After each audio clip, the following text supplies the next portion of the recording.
네, 반갑습니다. 사랑합니다. 네, 오늘은 온 가족이 함께 예배를 드리는 날입니다. 우리 어린이들도 같이 참여했는데 우리 힘을 내어서 함께 하나님께 예배 드리는 시간이니까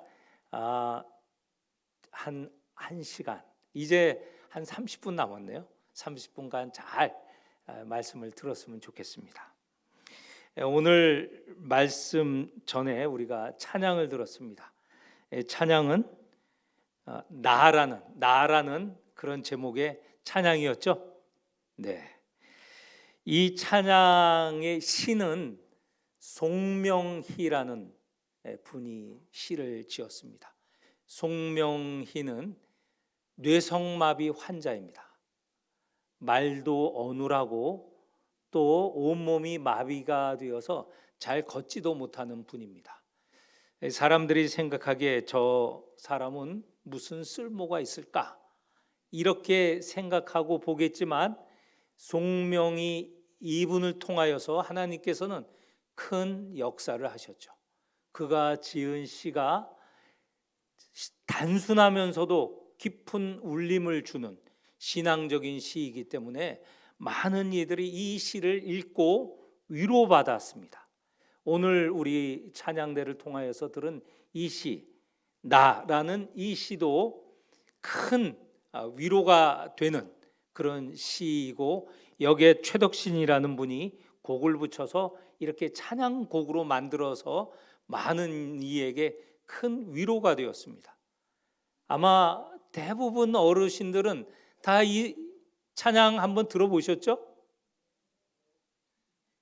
네, 좀 목소리가 약하네요. 다 들어보셨죠? 네, 그렇죠. 우리 학생들도 어린이들도 들어봤을 겁니다. 송명이라는 분, 그냥 겉모습만 보면 저 사람이 무슨 일을 할 것인가 이렇게 생각할 수 있지만 그렇게 보아서는 안 된다는 것이죠. 그것은 선입견이고 편견입니다. 거기서 벗어나서 그 사람의 면목을 볼 수 있어야 합니다.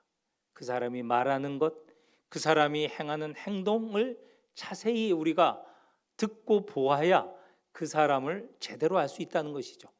송명의 시인의 시를 통해서 우리는 그분의 그 두터운 신앙, 간절한 신앙을 우리가 발견하게 되는 것입니다. 오늘 성경 본문이 그렇습니다. 오늘 성경의 내용이 그렇습니다. 우리가 읽은 이 내용을 자세히 읽어보고 하면 우리가 정말 진면목을 봐야 된다는 것을 깨닫게 됩니다. 내가 가진 편견, 선입견을 버리고 그래야 예수 그리스도를 제대로 알 수 있고 또 성경 말씀을 제대로 깨달을 수 있다라는 말씀입니다.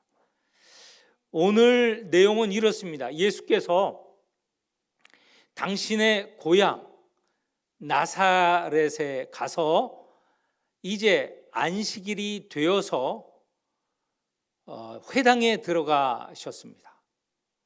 그것은 예수님께서 늘 행하던 모습이셨어요. 안식일이 되면 회당에 들어가서 말씀을 듣기도 하고 또 말씀하시기도 하셨습니다. 그렇게 늘 있었던 대로 회당에 들어가셨습니다. 근데 마침 예수님이 말씀을 읽을 차례가 되었습니다. 회당에 있는 사람이 성경 가운데 이사야서 두루마리를 갖고 왔습니다. 그 두루마리는 정말 우리 오늘 책처럼 이렇게 작은 것이 아니고 이렇게 큰 양피지에다가 글을 쓴 것이라 큰 두루마리입니다. 그걸 가져왔을 때 예수님은 쫙 펴서 오늘 우리가 읽은 이사야 61편을 펴셨습니다. 그것은 예수님께서 찾아서 펴신 것입니다. 그 61장 1절 2절의 내용이 오늘 18절 19절의 내용입니다. 예수님께서 이렇게 이사야서를 읽으셨습니다. 제가 새 한글 성경으로 읽어드리겠습니다. 오늘 우리 성경 누가복음 4장 18절 19절에 있는 겁니다. 주님의 영이 내 위에 계시네. 나에게 기름을 부어 주셨기 때문이네. 가난한 사람들에게 좋은 소식을 알리도록 하심이네. 주님이 나를 보내셨네. 사로잡힌 자들에게는 해방을, 앞 못 보는 사람들에게는 다시 보게 될 것을 선포하도록 하심이네. 짓눌린 사람들을 해방시켜 내보내도록 하심이네. 주님이 은혜를 받아주시는 해를 선포하도록 하심이네. 이 말씀을 굳이 찾아서 읽은 까닭이 있습니다. 오늘 이 누가복음 4장 이 말씀은 예수님께서 첫 번째로 대중에게, 공중에게 말씀하신 내용입니다. 이 말씀은 앞으로 예수님께서 무슨 사역을 하실 것인가 알려주시는 취임사입니다. 어떤 사람이 어떤 기관에 취임할 때 그 취임사를 읽는 것은 그 취임사가 앞으로 그가 어떤 사역을 할지, 어떻게 봉사할지를 말하는 것 아니겠습니까? 오늘 이사야 61장의 이 내용은 예수님께서 앞으로 이런 사역을 하시겠다 하는 것을 알려주신 내용입니다. 제가 읽어드린 대로 무슨 내용입니까? 좋은 소식입니다. 복음입니다. 이것은 복음이죠. 구약의 복음이라고 하면 이사야서를 언급하는데, 그래서 어떤 사람은 이사야서는 제5복음이다, 복음서다 이렇게 말씀하시는 분들도 있어요. 이사야서가 복음을 담고 있어요. 사복음 마태, 마가, 누가, 요한 말고 또 한 복음을 말한다면 이 이사야서를 제5복음이다 이렇게 말을 하는데, 그 가운데서도 또 복음 61장을 말씀하셨어요. 예수님께서는 앞으로 이 복음을 세상에 전할 것이다 이렇게 하신 것이죠. 그리고는 이제 다 읽고 두루마리를 감아서 이제 건네주시고는 이 읽은 말씀이 오늘 이 자리에 이루어졌다 이렇게 선포하셨어요. 예수님께서 이 복음을 읽고 나를 통해서 이 복음이 이루어질 것이다, 이루어지고 있다라는 것을 선포한 것이죠. 그랬더니 사람이 반응이 멋있습니다. 22절 다 그들이 듣고 그가 증언한 것을 옳게 여기고 또 그 은혜로운 말씀에 놀랐다 이렇게 반응을 보였습니다. 여기까지는 굉장히 지금 이 과정이 좋습니다. 그런데 문제는 다 은혜로운 말씀이다 이렇게 반응을 한 이후에 이어서 나온 것은 22절 하반절에 보면 이 사람이 요셉의 아들이 아니냐, 여기서 문제가 생긴 겁니다. 왜 요셉의 아들이 아니냐라고 이 모인 회중들이 얘기했는가? 저 예수가 복음을 선포하였지만 저 사람은 한낱 우리가 아는 요셉의 아들이 아니냐, 이런 뜻이에요. 우리 고향에 우리와 같이 살고 있는 요셉, 그리고 우리가 어렸을 때부터 보았던 이 예수가 아닌가. 자기들의 선입견, 편견이 있어요. 예수는 단지 자기의 동료, 마을 주민 한 사람 요셉의 아들이다. 그리고 그 예수를 우리가 보았는데 그냥 우리 아이와 같은 그런 아이로 생각을 했던 것입니다. 내가 말한 이 이사야 61장을 통해서 선포한 그 복음이 진정 내게서 나왔다면 네가 잠시 나갔던 가버나움, 갈릴리에서 행하였던 소문으로 들리는 기적을 한번 여기에서 행하여 봐라 라는 것입니다. 네가 기적을 행하고 우리가 모르는, 우리와 같지 않는 일을 행하면 우리가 너를 받아들이겠다 하는 것이죠. 근데 예수님은 이들의 마음 속에 그 말씀을 말씀대로 받아들이지 않고 예수 그리스도, 이 귀한 복음을 말한 예수 그리스도를 그대로 받아들이지 않고 자기들의 편견, 선입견으로 지금 받아들이고 있다는 것이에요. 그래서 예수님께서 이런 회중에 대해서 몇 가지 말씀을 하십니다. 너희들은 의사야 너 자신을 고치라. 이건 무슨 말이냐면 그 당시에 의사들이 병을 잘 고칠 수 있겠습니까? 힘을 쓰지만 잘 제대로 고치지 못해요. 그래서 너나 잘해서 라는 말과 비슷한 말이에요. 예수님이 복음을, 이 귀한 말을 전했는데 이 회중의 반응이라는 것은 너나 잘하세요. 이 회중들이, 마을 동네 사람들이 그렇게 말하는 것입니다. 그래서 이런 태도를 가진 마을 주민들에게 예수님께서 두 가지 이야기를 합니다. 하나는 엘리야의 이야기, 그리고 또 하나는 엘리사의 이야기를 합니다. 엘리야 시대 때 3년 6개월 동안 가뭄이 들었습니다.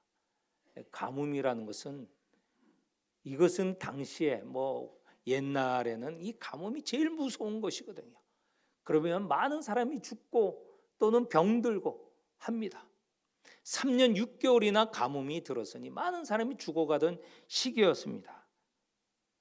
그런데 예수님께서 누구를 찾으셨냐면 이스라엘 사람이 아닌 시돈의 이방인 여자 사렙다 과부에게 찾아가서 그에게 기적을 베푸셨죠. 또 한 사람, 엘리사 시대 때의 이야기입니다. 엘리사 시대에 많은 문둥병 환자가 있었습니다. 그런데 이 엘리사가 고쳐준 것은 이스라엘 사람이 아니고 저 이방인, 더욱이나 이스라엘과 대적 관계가 있는 수리아 사람 나만을 고쳤습니다. 지금 이 말씀은 무엇이냐? 이 귀한 복음이, 이것이 이방에게 전하여진다는 것을 말씀하는 것입니다. 너희들이 이 복음을 받아들이지 않으니, 너희 이스라엘이 복음을 받아들이지 않으니 이 복음이 이제는 이방인에게 전달되어지고 이방인들이 그 복음을 받게 될 것이다 라는 말이에요. 동네 사람들이 가진 편견의 또 한 모습이 여기서 나타납니다. 아니, 우리가 하나님의 백성인데 우리에게 복음이 주어지고 우리가 잘되고 우리가 고쳐지고 우리가 복을 받아야지, 무슨 이방인에게 복음이 전하여지고 그들에게 기적이 베풀어지는 것이냐. 동네 사람들이 화가 난 겁니다. 예수 저것은 우리 민족을 위한 사람이 아니고 이방인을 좋게 하는 이다. 그래서 분노를 하게 됩니다. 오늘 우리 읽은 성경 28절에 보면 회당에 있는 자들이 이것을 듣고 다 크게 화가 났다고 하였습니다. 그리고 예수님을 절벽으로 끌고 가서 떨어뜨려 죽이려고까지 하였습니다. 오늘 우리가 읽은 이 성경을 보면서 편견이, 선입견이 얼마나 무서운가. 예수 그분을 그분대로 보지 못하는 이 선입견, 편견, 그리고 자기 자신만이 하나님의 백성이고 자기에게만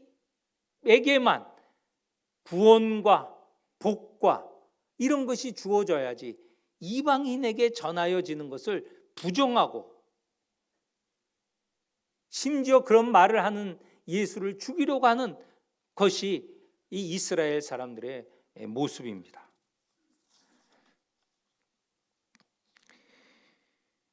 오늘 우리는 복음을 잘 알고 있습니다. 이 복음 그 자체로 받아들이는 것 쉽지 않습니다. 우리에게도 복음이 들어왔습니다. 그런데 200년 전, 100년 전에 이 복음이 전하여졌을 때 어떤 모습을 취했는가? 묵은 무부라는 말이 있습니다. 임금도 없고 아버지도 없다는 말을 했어요. 예수 그리스도의 복음을 받아들인 사람들이 우리는 하나님만 섬기고 하나님의 말씀대로 행하려고 한다라고 했을 때 그들은 제사 지내는 것을 거부했습니다. 그래서 제사를 지내지 않고 그 신위 이름을 부모나 조상의 이름을 써서 그게 말하자면 귀신이 그것을 보고 찾아온다는 그 신의를 불태웠습니다. 그랬을 때 그 본 마음을 깨닫지 못하고 저들은 임금도 없고 부모도 없는 오랑캐 자식이다 라고 하여서 수많은 사람들이 죽임을 당했습니다. 믿는 이들이. 또 하나, 성찬을 오해를 했습니다. 자기 식대로 오해를 했습니다. 성찬에 보면 이따 조금 후에 우리가 성찬을 할 텐데 이것은 나의 몸이요 이것은 나의 피다. 몸과 피를 저들이 먹는다 해서 한때 이 믿는 이들이 그리스도인들이 기독교인들이 아이를 잡아다가 그 살을 먹고 피를 먹는 이들이다. 이렇게 해서 믿는 이들을 잡아다가 감옥에 가두고 학대하고 한 일들도 있습니다. 전부 자기 생각대로 판단을 하는 거예요. 오늘 우리는 복음을 받고 알고 있습니다. 여러분은 이 복음을 복음대로 받고 있습니까? 내 생각 또 주변의 사람의 말하는 그 생각대로 복음을 받고 이해하고 있는 것은 아닌가? 오늘 예수께서 말씀하신 복음의 내용을 다시 한번 여러분에게 읽어드리겠습니다. 내가 과연 복음을 이렇게 생각하고 있는가? 18절 19절 주님의 영이 내게 계시네. 예수께서 첫 취임사의 발성이 이겁니다. 하나님께서 하나님의 영을 보내주셨다는 것이죠. 나에게 기름을 부어주셨기 때문이네. 그러면서 예수께서 하신 사역이 이겁니다. 가난한 사람들에게 좋은 소식을 알리도록 하심이네. 주님이 나를 보내셨네. 누구에게 보내시는가? 사로잡힌 사람들에게는 해방을, 앞못 보는 사람들에게는 다시 보게 됨을 선포하도록 하심이네. 짓눌린 사람들을 해방시켜 내보내도록 하심이네. 주님이 은혜를 받아주시는 해를 선포하도록 하심이네. 우리는 이 복음을 복음대로 받아들이고 있는가? 이 복음대로 받아들일 때 우리도 나아가서 가난한 자에게, 눌린 자에게, 연약한 자에게 복음을 전하여야 하겠습니다. 우리는 끼리끼리 좋은 말을 전합니다. 끼리끼리 사랑합니다. 누구나 다 할 수 있다고 하셨습니다. 우리가 복음을 두고 찾아가야 될 곳이 어디인가? 도움이 필요한 자, 그들에게 찾아가야 되겠습니다. 구원의 복음이 필요한 자에게 찾아가야 되겠습니다. 그리할 때 우리는 편견, 선입견이 아닌 복음의 말씀대로, 주님의 말씀대로 이 복음을 가지고 전할 수 있을 것입니다. 그 복음대로 살아갈 수 있을 것입니다. 모두 이 예수님의 말씀 그대로 받아들이고 그 말씀대로 살아가는 성도들이 되시기를 축원합니다. 하나님 아버지, 주님께서 이 땅에 오셔서 첫 말씀이 이사야서 61장입니다. 가난한 자에게 복음을 전하라 하셨습니다. 포로된 자를 자유롭게, 눈먼 자를 다시 보게, 눌린 자를 자유롭게 하라 하십니다. 모든 이들이 평화롭게 살아갈 수 있는 은혜의 해를 전파하라 하셨습니다. 이 말씀대로 행하고 있는지, 믿고 행하고 있는지 우리 자신을 돌아보게 하여 주옵소서. 혹 내 생각대로 살아가고 판단하는 것은 아닌지 우리 자신을 늘 살피게 하여 주옵소서. 예수님 이름으로 기도하옵나이다. 아멘.